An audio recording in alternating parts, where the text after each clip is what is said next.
Okay, so now we can start this evening's talk.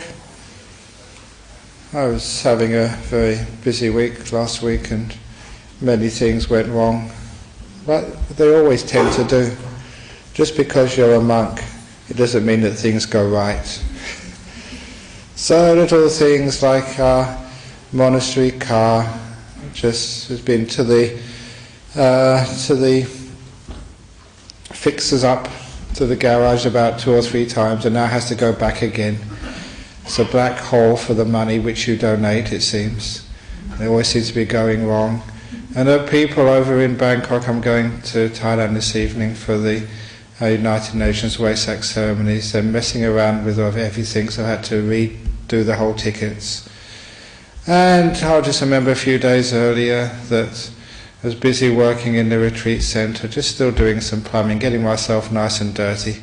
Like boys being boys. I'm still a boy underneath, messing around with the plumbing and the dirt. And going back to the monastery and finding there was no water in the shower.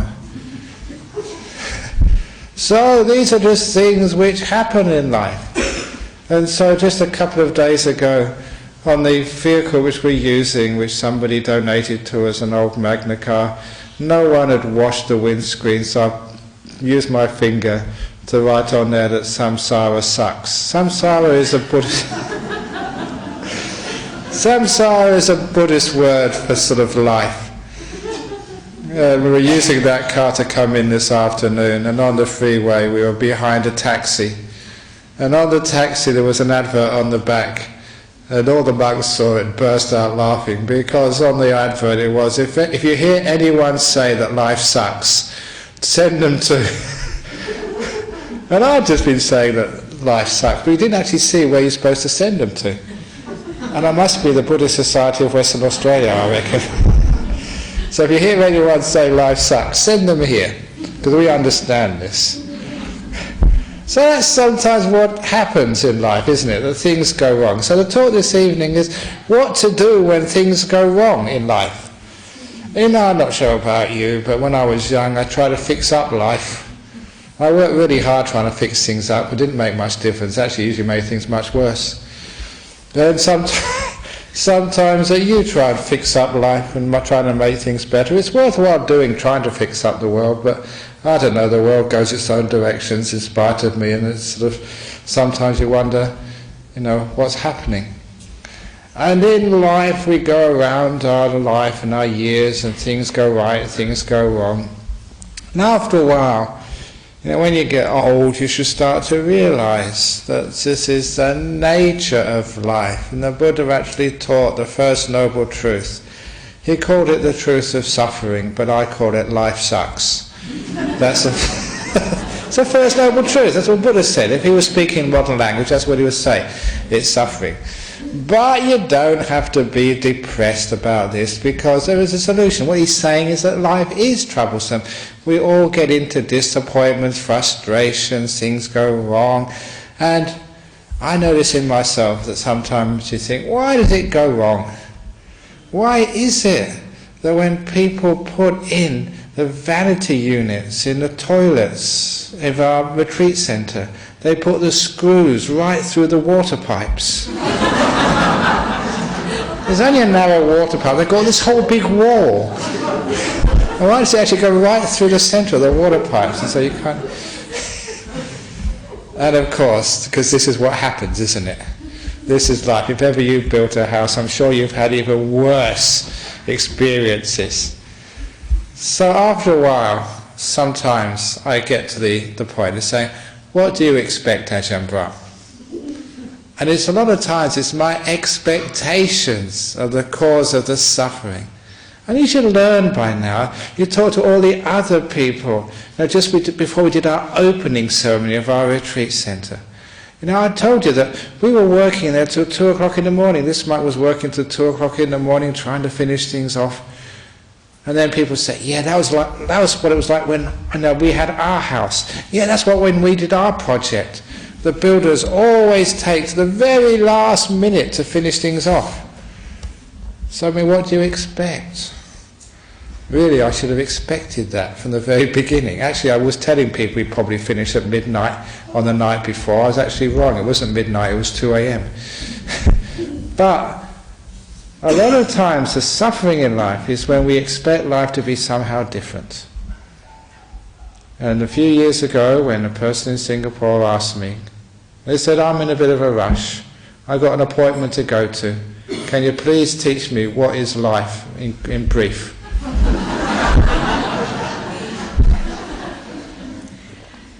And when I said that life is suffering, and he said, why? Come on, be quick about this. It's what is suffering? You know what it's like in modern life. You don't want to. Sometimes people don't have time for a whole hour's talk. I mean, this is a luxury to be able to come here and actually listen to a talk. The only reason probably you can come to a talk on a Friday night is because you've probably been laid off because of the economic crisis.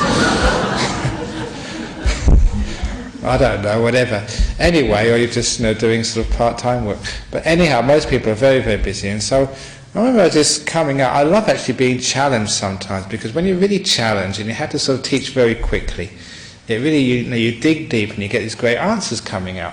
And the answer was that, look, sir, the suffering is asking from life what it can never give you. And I always like that definition. It's asking from life what life will never be able to supply. And that's called suffering. That's why life sucks sometimes. It's not actually what life, because life has always been this way. But what it is our expectations and our requests, what we want out of life. And I want the best retreat centre in the whole world. I want all the toilets to work straight away. I want to get a car and have it serviced and never go wrong. Especially just the day after the warranty expires. And of course it never happens that way, does it? I remember this motorbike I had. The motorbike I had when I was, you can imagine me in a motorbike. I had long hair in those days and a big motorbike. It was an average sized motorbike. And go around backwards and forwards in my motorbike. And it was only 1 year had the warranty. And I didn't believe it. The day after, the very day afterwards, it was going fine until then. And it sort of started developing problems. And of course, I don't know actually how they do this. It must be very clever, these Japanese makers of motorbikes. They actually time it that it's perfect for 1 year, but one day afterwards it breaks down and costs you a lot of money. Oh, this poor person, I don't know if he's here this evening, we always sort of go on an arms round on a Saturday morning, and he told me just what happened when he got his $900 from the government, from Mr. Rudd. He sort of got it that morning, and he was driving, and his car broke down that afternoon. The clutch had gone, it cost him $880. At least he made $20. And anyway, apparently that's what you're supposed to do with that $900, put it back in the economy, and he did straight away. A really good Australian. But these are such simple stories to bring up, because you've got your own stories of what happens in life. And gee, we always expect something else, but it never happens, and so life is always this struggle. And that's what life is all about, a struggle. If it was so easy, it wouldn't be worth living life. It's those struggles, those disappointments which test us. They are our learning experience, what I always call the growing pains. Without pain there's no real growth in this life. We have to learn from these things. And so after a while you say you expect things to go wrong. No, you expect to get sacked from work. You expect, your partner to say bye-bye. You expect to get sick. Do you? Well, so often all I can do is say, look, come and get real, guys, girls. You're getting old. You're going to get sick. Things are falling apart. You feel that inside. And, you fall apart so much, and there's so much the doctor can do, and after a while the doctor can't do anything else for you. And so you have to be taken to the wrecker's yard, Karakata, Pinaroo or Fremantle. That's what it really is, a wrecker's yard. So this is our life. So what do you expect? The problem is in life, why do people suffer? When things go wrong, with that very word, things go wrong. Just the red light should come on. What do you mean things are going wrong? There's nothing wrong with dying. There's nothing wrong with sort of people putting the screws through the water pipes. There's nothing wrong, just with things being late. There's nothing wrong with this thing. There's nothing wrong with me sort of making mistakes or saying stupid jokes. Just who I am. Somebody told me this terrible joke last Saturday. I can't resist telling you it because it's my mood. And anyway, I'm going away this evening so I can actually get out of the country before the repercussions really hit. And it just reminded me because of that, talking about sort of cars and car accidents, and Mickey Mouse and Minnie Mouse were in a car accident, and Minnie Mouse was very, very severely injured, but Mickey Mouse saved her life. And how did he save her life? Mouse-to-mouse resuscitation. If you want to go now, I can completely understand. Anyway, so you see, what do you expect for a Friday night? You've been coming here for many years, you know my reputation, so it doesn't get any better than this, so no need to suffer for it, because... But anyway, going back to what goes wrong in life, we understand actually how life actually flows, understanding life, and understanding the world, understanding politics, understanding policemen, understanding other people. When you understand, we actually have realistic expectations of life. You know, on a Friday night, can't we move this place to where there's no dogs? And there isn't any place in this world without dogs. There's always somebody barking. And anyway, if you move this where there's no dogs, there's somebody will do their lawn mowing. That's one of the reasons about daylight saving. I'm going to probably, you know, if I had a vote, I'd vote against it, because sometimes if it's very early when we have the evening talk, you get the people who are just out there mowing their lawns and making a big noise, and you can't even hear what you're saying. But anyway, it doesn't matter, whatever you want to vote. When it comes down to it, that these things actually happen. Now, what do you do when things go wrong in life, or so-called go wrong? We think they go wrong. What happens? We get upset. We get angry. We create all this tension inside of us, which is not necessary. Why does a stupid dog make you suffer? It's just a dog being a dog. What do you expect dogs to do? All the dogs I've ever met, they all bark. So what do you expect? All places you go to, now they're all noisy. It's amazing, you get so many people here sitting quietly.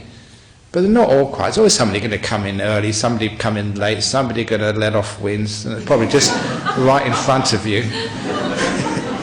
There's always something going to disturb you, but that's the nature of things. You know, what we've got now, people are really worried about swine flu. What do you expect? I mean, there's bugs in the air, in the world, and there are too many people anyway. You know, we need to sort of do a cull. And what are you afraid of anyway? You're only going to die, and you're going to die anyway. It's much better to die soon. You don't have to worry about nursing homes and old age and palliative care and all this. It costs a lot of money for the government. So you're doing a wonderful thing for the economy by dying early.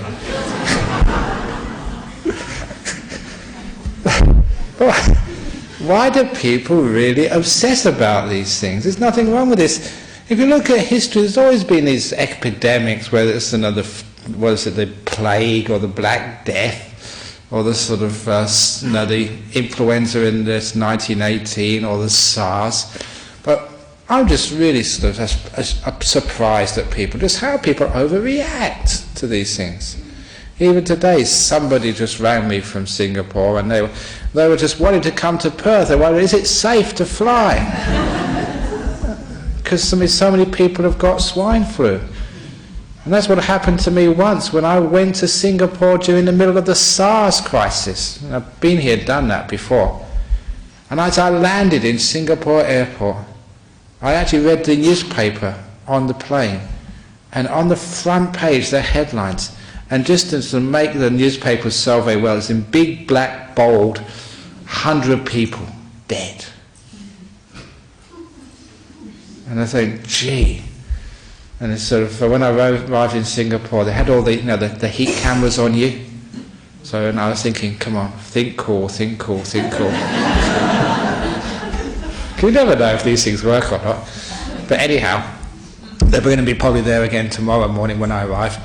But we got these heat cameras, and all my disciples, they were just lined up outside. What should we do? What should we do? What should we do? They'd hide the convention centre just for my talk, just me alone. It must have cost a fortune to hide this place. And they said, should we cancel? The Singapore government had requested no public meetings. The schools are being closed. And they put so much money into this event. 4 days of talks. And I said, how many people in Singapore? They said about 4 million. That means 3,990,900 people haven't died of SARS. Why is it that when we see how many people have got a sickness, we forget that most people haven't? The chances of you flying and getting swine flu, or in those days SARS, was so small compared to sort of just crossing a road or doing the other things we do in life. Why is it that people just are so afraid of these things that they overreact? So when I said that, everybody laughed. We relieved all their tension and we went ahead with our program, and no one got SARS. No one went to my talk, checked it out. Because no one actually got SARS after that time we arrived. It was always already finished with, basically. But anyhow, if you are going to protect yourself from sickness, what's the best to do then? Worry about it and stay at home? Look, every doctor knows, and there's a few doctors here, your immune system actually gets improved when you're happy and when you laugh at stupid jokes like that mouse-to-mouse resuscitation jokes. I just improved your immune system. I made you even stronger. And especially when you laugh, you know, many of these things are respiratory problems, and when you laugh, you're exercising your lungs, and actually they get stronger. You're actually doing a very positive thing to stop getting these sicknesses. So coming to a good talk and inspiring yourself and getting uplifted, that actually makes you more protected. So this evening you're getting your dose of anti-swine flu venom. Not venom, that's the wrong word. Virus, or whatever it is, you know. But anyway, even you're sort of improving. Every time you laugh and happy, you get healthier, and we all know that. So actually coming is a wonderful thing to do. So, but the point is, so why worry about these things? If you're going to get it, you get it anyway. And I was actually telling the monks, if I do go to, I'm actually not really going to Singapore, I was going to Thailand for this United Nations Wayside. If I do get swine flu, that'd be great. I can have a rest. I can be in a hospital and no one will be allowed to visit me. No one will be able to ask me these questions about their personal life or their husband or their kids or their financial problems. No one will be able to ring me up. I'd be able to have a rest. It'd be like me going on a retreat. And I really do need a retreat. I do work so hard. So it'd be wonderful if that happens to me. That's one of the days I remembered. If I ever get sent to prison for something, because sometimes you don't do anything. Sometimes people are put into prison for things they didn't do. That Andrew Mallard, he was accused, and 13 or 14 years in jail for something he never did. And I thought it'd be great as a monk to go to prison. You know, have a nice bed to sleep on, because I sleep on the floor down in my monastery, and at least when you get food, actually you get it into separate compartments. All my food goes into the same bowl. And you actually get more choice, I think, in modern Australian prisons. And most of all, if I did ever get sent to prison, I'm very positive about this, I'll make sure I misbehave so I can get sent into solitary confinement. And that was my goal. A monk in solitary confinement, that would be the best retreat of all. So you can see just how you can deal with the problems of life. Attitude. There's one thing which I've found out, and I'm sure that you should know by now. Life is so hard to change. Other people, they're just so tough to change them or teach them or nudge them this way or nudge them that way. It's just so tough to do. You can argue with a person that's just so stubborn. What do you expect? Everyone's like that. I'm like that. You ask the other monks, can you change my mind? Oh, I'm not AjahnBrahm. That's why, you know that we have 2 rules for our monastery.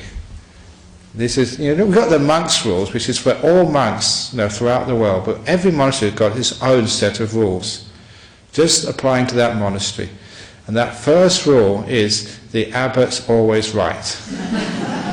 Rule number 1. And rule number 2, if the abbot's wrong, go back to rule number 1.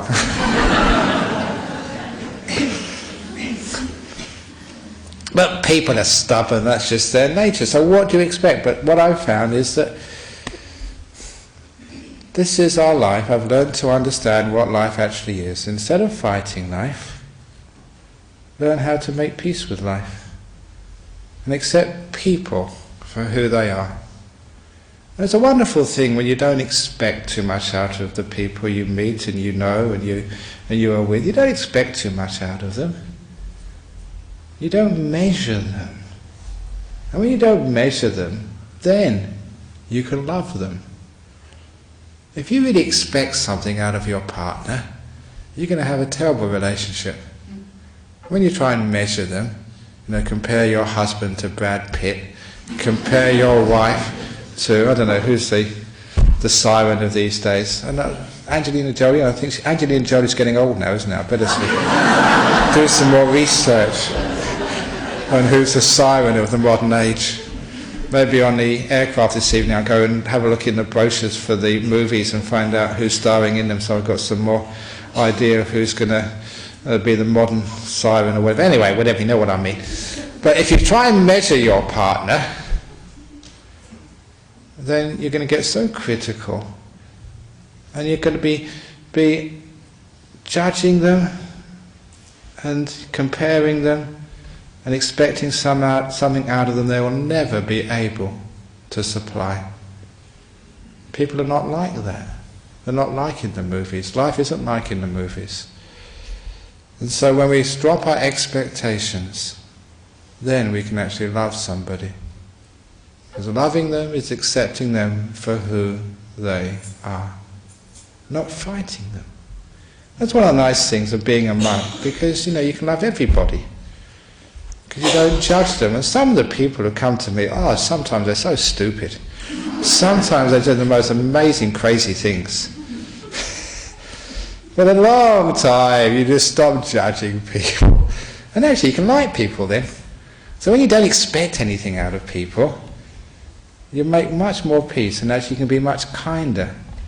And this is just with people. Even with the monks I'm supposed to be training. You don't expect so much out of them, and then they do much better. There is an old saying which monks, abbots use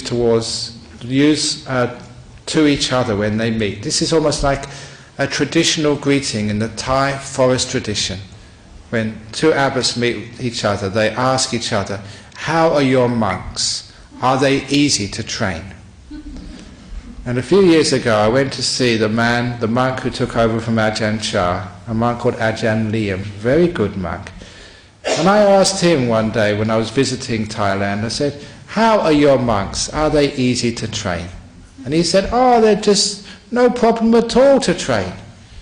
And the way he said it with such nonchalance, I said, "Well, what's your trick? How do you train your monks when they're so easy to train?" He said, "Very easy. If they want to go this way, I let them go that way. If they want to go that way, I let them go that way. They're so easy to train."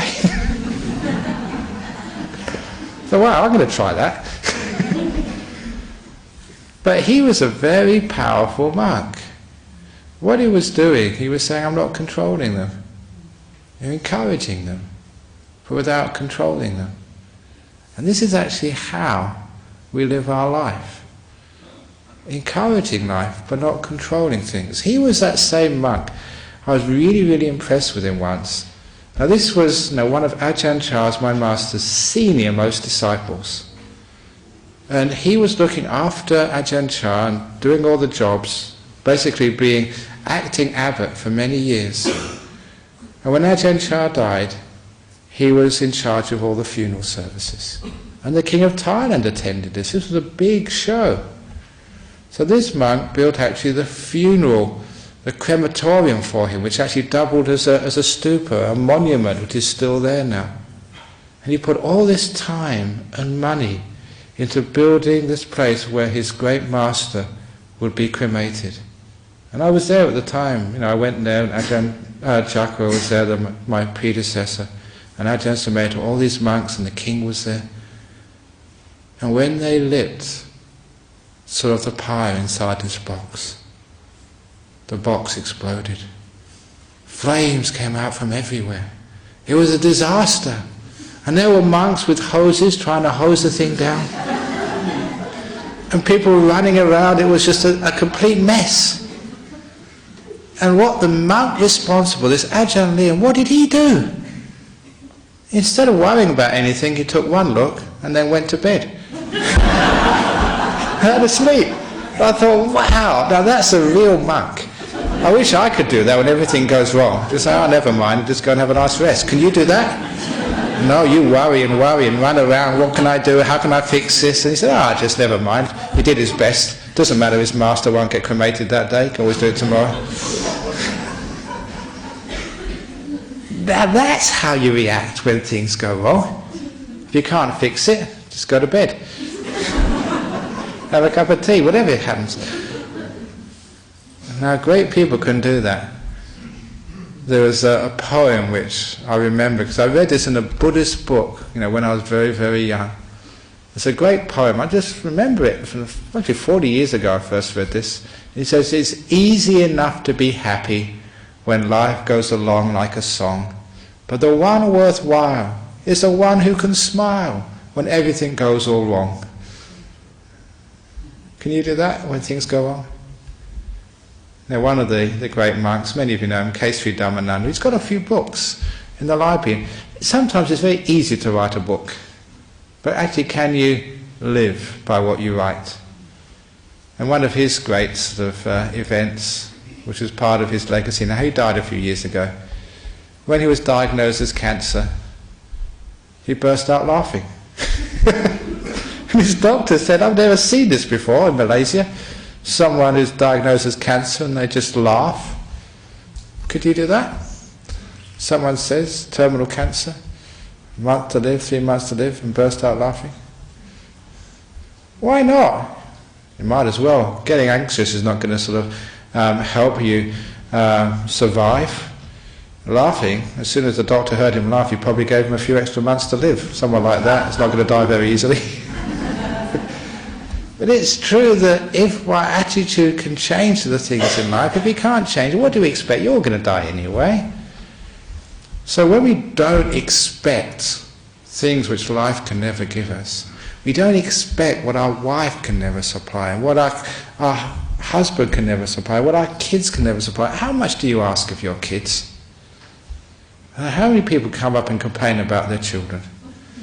And when I listen and say, yeah, that's just exactly the same as the last parent said. That's what the last parent said. They're all like that.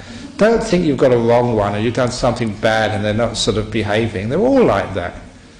Even I read this, how hard it is to get your kids up in the morning to go to school. And I read this is science, facts. Teenagers are genetically programmed to stay up late at night and get up late in the morning. It's in their genes, they can't do anything about it, poor things. It's not them, they're not the problem, it's the school. They should start much later during the day, not at sort of, what time does school start here, 8 o'clock, 9 o'clock? But anyway, so you start too early. The poor teenagers, just they're not wired up for starting that early, and they're wired for staying up late at night. So poor old teenagers, you feel sorry for them. So what do you expect? But do you expect your kids to do well at school? Your expectations. I mentioned this to the monks last night, just to show how our expectations and how we don't live in a real world. This was a little party trick which I've done a few years ago here, and I can do again now. You can do this if ever you're giving a talk, because it makes a few people laugh, but it also makes a very powerful point of how deluded we are. I'm going to ask you to really be honest right now. Be really straightforward. If you think you're above average intelligence, please put up your hand. Wow, how many dummies have we got in this Buddhist society? Come on, be honest. Okay, I don't need to sort of get you to put up your hand, because about, I just say 80-90% of you think you're above average intelligence, don't you? Only 50% of you are above average intelligence. Only 50% of people can be above average intelligence. We always think that we're more intelligent than other people. That's a deceit which we live in our life. I know many of you have been here long enough. I've already told you, if AjahnBrahm asks you to put up your hand, don't do it. Because you always get into trouble afterwards. But anyhow, you know that most people, so in deceit, we expect even more of ourselves than we can give ourselves. So if your kid doesn't do well at school, just be kind to that kid, for goodness sake. And you've heard me say before, many of you here are Buddhists, I hope. Of course, you could be spies from the Christians or undercover agents. But most of you I expect are Buddhists. And what's the most important teaching? Well, look, any person here who's a Buddhist, whose children come in the top 5% or the bottom 5% at school, you're bad Buddhists. That's not a good Buddhist family. Top 5%, bottom 5%, that's not good. Because in Buddhism, we believe in the middle way. And actually, it's much better as a kid being in the middle. There's a lot of stress, if you're in the top echelons. And of course, a lot of problems if you're in the bottom. But it doesn't matter if you're in the bottom. Because this, I've mentioned this usually in the monastery and in the sort of the retreat.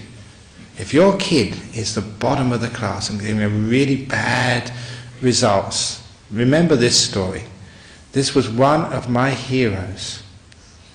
This was a kid in Thailand who went to grade 1 and failed grade 1. Imagine that. I don't know how you can fail grade 1. You know, whether you couldn't draw properly or you couldn't, I don't know what else. What do they do in grade 1? You couldn't make sort of things out of sort of card or whatever. But anyway, he failed. So he had to repeat the year. And the teacher gave him extra attention. But even with the extra attention, in the best will in the world, she couldn't pass him. So all his friends went ahead. And he had to repeat grade 1 for the 3rd time. And after 3 years of grade 1, it was a waste of time. So the teacher said, I'm sorry, we just can't actually educate you. You have to leave. And imagine that, failing grade 1. I see people sometimes have to repeat a year at university. But failing grade 1, that really takes something special. So what do you do with someone who's so dumb they can't even pass grade 1 at school? In Thailand, they send him to the monastery to make him a monk.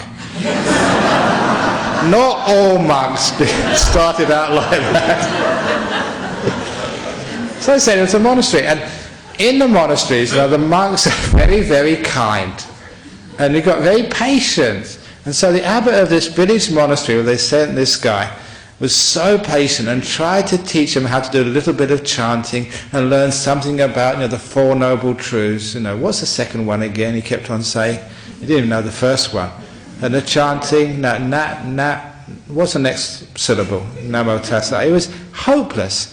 And after 3 years, this monk who was so patient just gave up on him. Just look, I can't deal with you. So it was really, really dumb, big time. And what do they do with somebody like that in Thailand? They send him to the forest monasteries. That's my lot. But this fellow, he was just such a simple mind that when they told him, just be in the present moment, be silent and watch the breath, he could do that with no problem at all, for as long as he wanted. He got this incredible deep meditation and became a famous meditation teacher.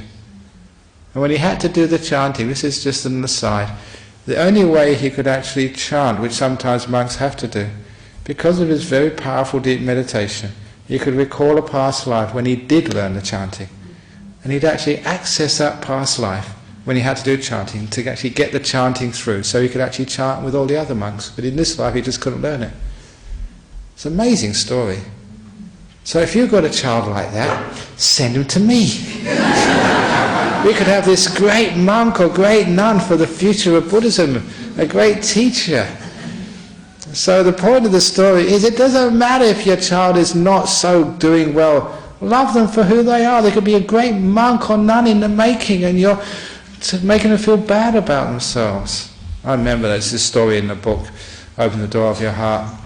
As I was a school teacher, and sometimes as a school teacher, you know those school teachers here, you know, you're in this sort of situation, you're supposed to do things, and sometimes, you know, there's some inside you say, this is not right, why do I have to keep marking all these kids and making their life so difficult with encouraging them to pass exams? And, you know, there's always a dilemma in any sort of job, and the teacher is a dilemma of, you know, what you really think, you know, education should be and what the system says it is. But anyway, you had to play by the rules, and so we gave the exams, and at the end of the year gave out the report cards in my class. There's this poor kid. When I gave him the report card, he read it. 30th. Bottom of the class. In a class of 30. And I could see, I saw his face, because I knew, you know, who came bottom. People who came top, they say, yeah, we came top.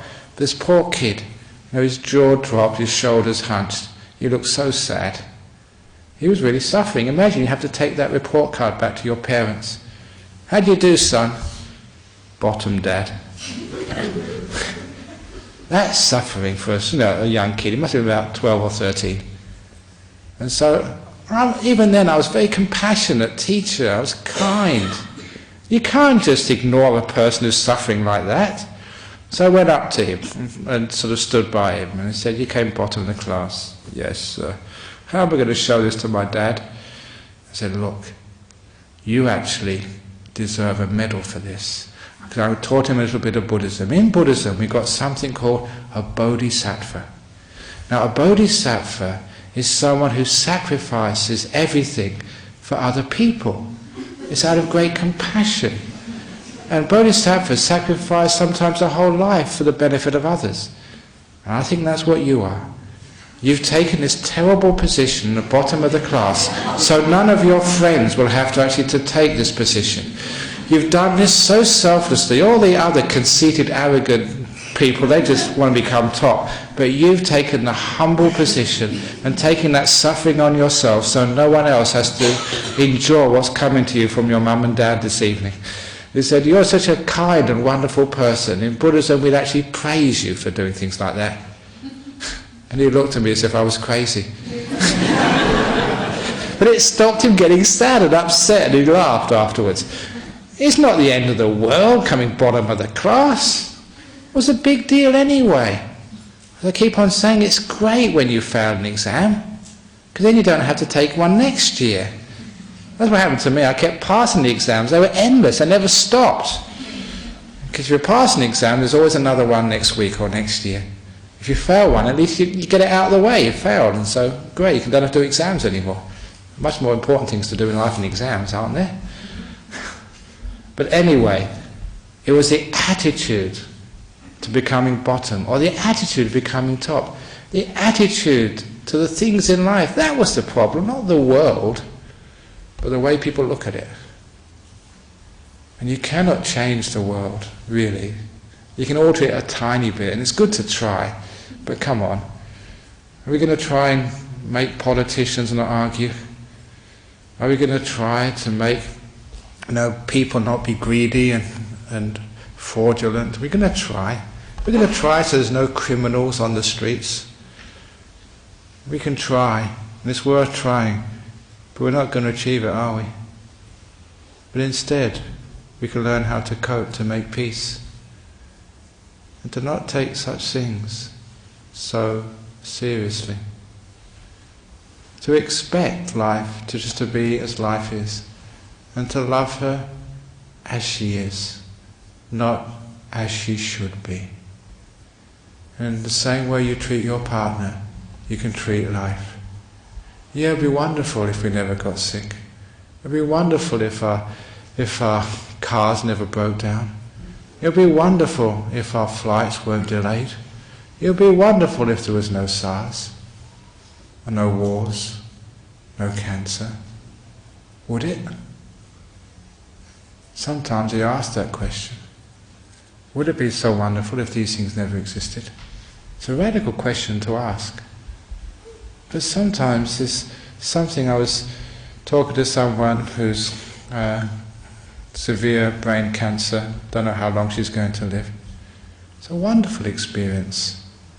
Now you're the centre of this beautiful, loving community. Your family and friends are now actually coming and saying how much you mean to them. If they'd only said that before. But sometimes we do need the cancer, we do need the tragedy to inspire ourselves to express our love and our concern, our kindness and compassion, our softness. So maybe there is a reason for such things in this world. Sometimes it is the suffering, the so-called tragedies, the so-called difficulties, which actually inspire something inside of us, something which we're too lazy to really generate, except in times of difficulty. Perhaps there is a reason for these so-called tragedies. And there is. And you see it. And it brings out the best in humanity. It brings beauty into our world.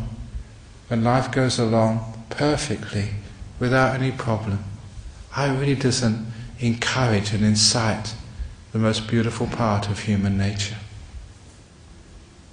And that's why whenever there is climate change, economic disaster, when the so-called things go wrong, there's also many things go right as well. It's never all tragedy. In the middle of tragedy there's always a beautiful heart and beautiful edges, which if you're there and see it, it's strange, but it's there. I remember reading a long time ago sort of a book about a person who was in Auschwitz.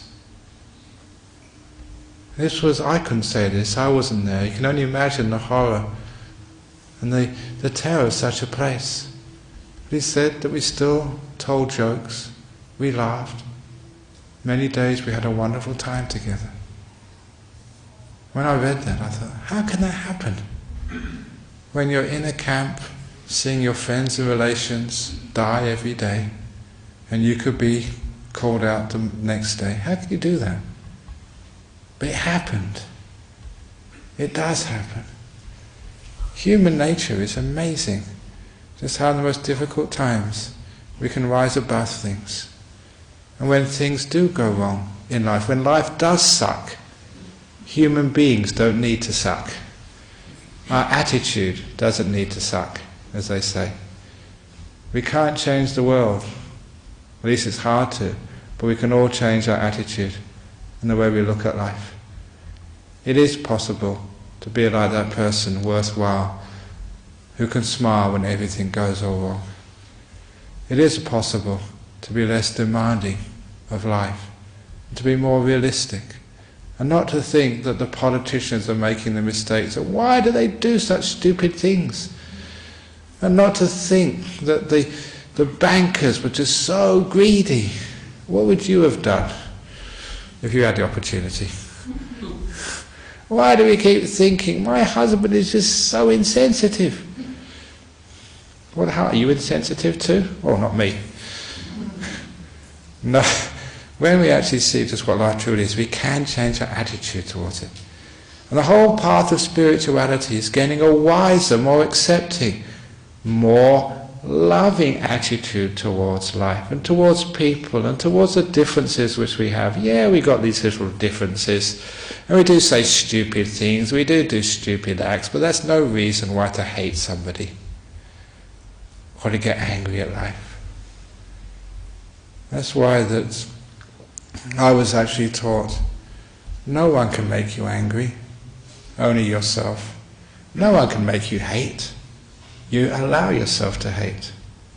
You allow other people to upset you. You allow the dog to spoil your meditation. You allow your husband to spoil your marriage. You allow the telephone to spoil so the beautiful talk. It's just a telephone when it does. But there's so many people in this room, there's always going to be one person who forgets. It just, it's not a big thing. Anyway, it's just a telephone. What's the big problem about it? We're not going to shoot you. Not till afterwards, anyway. So when we don't get upset and angry about things, we don't allow other people to upset us. Again, one of those great insights. Why allow other people to control your happiness? Why allow other people to upset you? They can say whatever they want. They can do whatever they want. I'm not going to get upset just because you're being stupid. So why do you allow other people to control you? Now let's extend that. Why do you allow life to control your happiness? So, you get diagnosed as cancer, terminal. Laugh. Why not?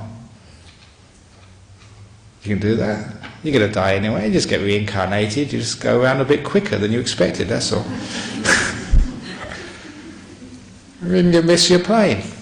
So big deal. There's always another one going, and you get on there somewhere or other. If you do miss the plane, you don't get too tired, you can stay here instead. There's always something positive in life. You've had many tragedies in your life so far. You've been divorced, people have died, people you loved sort of have died. So many tragedies, you got married, that's another tragedy, but you got through that. Why are you laughing? You've been through all these tragedies, you survived, and you got through it. So at the time when there's a tragedy and a big problem, sometimes we just obsess about it, we just overreact to things. Yeah, it's only swine flu, big deal. It's only just terminal cancer, big deal. It's only sort of divorce, big deal. And it's only... Can't you do things like that? There's an old simile, and I love this simile because it's very easy to explain, especially in front of the camera. How big is my hand? Simile. How big is my hand? You may say, 4 inches and 2 inches? Yeah, I've been actually working. It's really interesting being a monk. I just was on the roof and digging in the trenches last week. Really interesting being a monk because, next week I'm going to Thailand, hanging out with the Crown Prince of Thailand or whatever. It's amazing that one day you're in the gutter, literally, and the next minute you're hobnobbing with royalty. It's a great life being a monk. I don't know where I belong. Actually, I prefer in the dirt. It's much more real. But anyway, I forgot what I was saying now. What was I saying? Oh, my hand. Oh, that's right. Thank you very much for waving the hand back to me. So you make mistakes, and if you make mistakes and say something stupid, that sort of great saying, if you make a mistake, say something stupid, and people start laughing, you laugh as well. And then the world never laughs at you, it only laughs with you. Simple saying, but it's a great. So you make a mistake, we all make mistakes, we all do stupid things. I don't my share of stupid things, and it's not going to end, I'm going to make more stupid things. And they're going to be on camera. You can actually get AjahnBrahm's bloopers later on. But anyway, the hand, yeah. How big is my hand? And again, it's where you put your hand is how big it is. Because when my hand is right here, it's so big I can't see any of you. I can't see anything of the world except my hand. Is it my hand's problem? No, it's where I've put it. I'm just far too close to it. I should put it where it belongs, at the end of my arm. Now I can see my hand, but I can also see all of you, and I can see the lights, the Buddha statue outside. It's perspective is the problem. Death. I'm dying. It's not that dying is a problem, you got it in the wrong position. Yeah, you're dying, we're all dying. Well, what else is happening? Put it where it belongs. It's not the biggest thing. Get perspective, for goodness sake. Swine flu. I can't see anything else but swine flu. Should I travel today? Oh my goodness, I shouldn't go to Thailand. I'm going to get swine flu. Put it where it belongs. Yeah, it's swine flu, but the chance of you getting it just is so small. So, divorce, death, retrenchment, climate change, the whole thing's going to... So imagine how many tragedies are going to get you. If you actually survive swine flu, then you're going to get done by the economic crisis. If you survive the economic crisis, you'll probably get cancer, because cancers are on the rise. If you don't get cancers, then all these migrants in boats are going to invade and take over Australia. If that doesn't get you, something else will. Gee, it's a very dangerous world, isn't it? So the chances of you getting got are very small. So just look at life in proper perspective. It's an attitude problem, suffering. That's why you can get people who don't suffer, who get cancer, who get divorced, who get these pains and disappointments, who can actually laugh in the greatest of tragedies. How can they do that? How come that you just lost the person you love the most and you're at peace? How come that, you've got this terrible disease and you're hurting very badly, but you don't complain? How come you've lost your job, but you're laughing? How can you do that? You've seen people do that. They do that because they understand the simile of the hand and the attitude. There's more to life than just the tragedies. And we can expect that to be part of life. We expect that people will die and leave us. It's part of life. We can expect economies to go up and go down.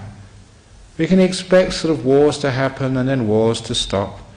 We can expect people to do stupid things and do some very smart things. We can expect yourself to do some really, really stupid things and some very, very kind things and sometimes some selfish things.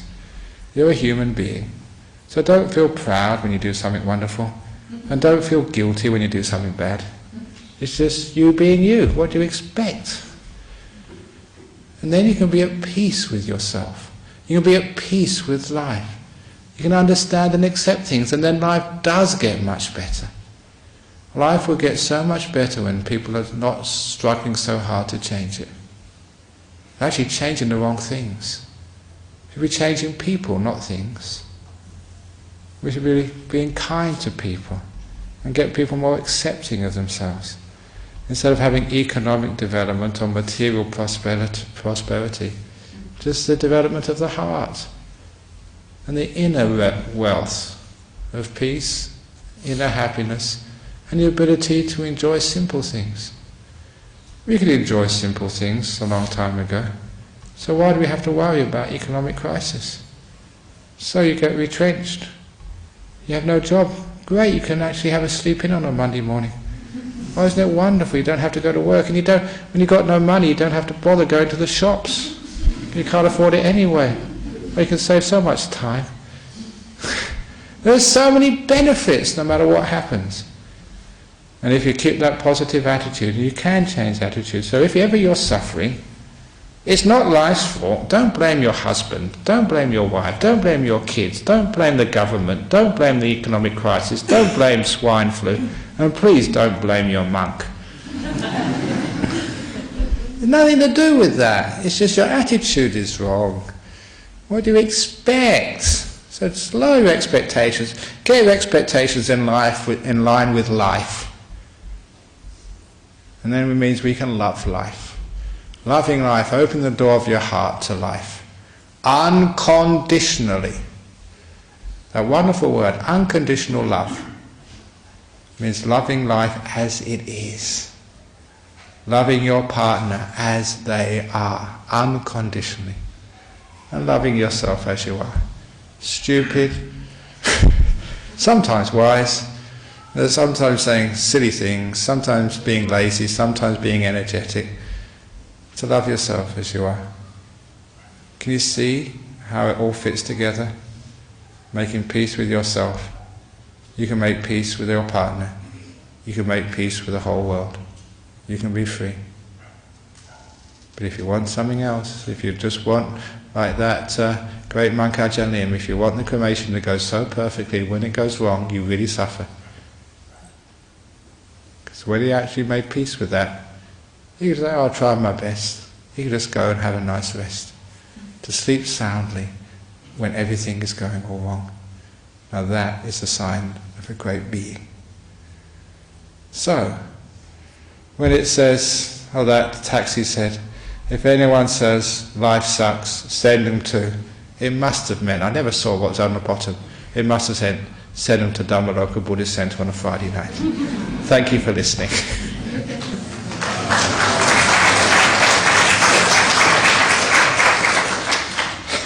Okay. Anyone got any questions or comments or complaints about tonight's talk? I just had a quick comment. Yeah. We work with childcare, and I'm impressed with children. We had fish for dinner once, and we had it on a tray. Yeah. And it all turned over and ended on the floor. Right then it problem was that we were having fish. Okay. So the children seem to have another view of it. They don't create the problems that we create. Yeah, it is. I mean, kids do have another. What you're saying for the camera, that during childcare, that kids had a fish for a dinner, and the fish fell on the floor, and everyone was rushing around. Oh, the fish is on the floor, and for them the trouble was having fish. Yeah, people think anyway. It doesn't matter. It's not a problem having fish. So why are creating more problems with grown-ups and children? If the way we behave has to do with karma. Okay, the reason why human beings make more problems is because we get too much complicated. We lose the simplicity of life. Human beings think too much, and we're actually conditioned to be complainers, to be fault finders. And we're always finding fault with things, and that's actually what we call the management training. What is a manager but finding faults and fixing them? And so we've gone on the way to looking for faults.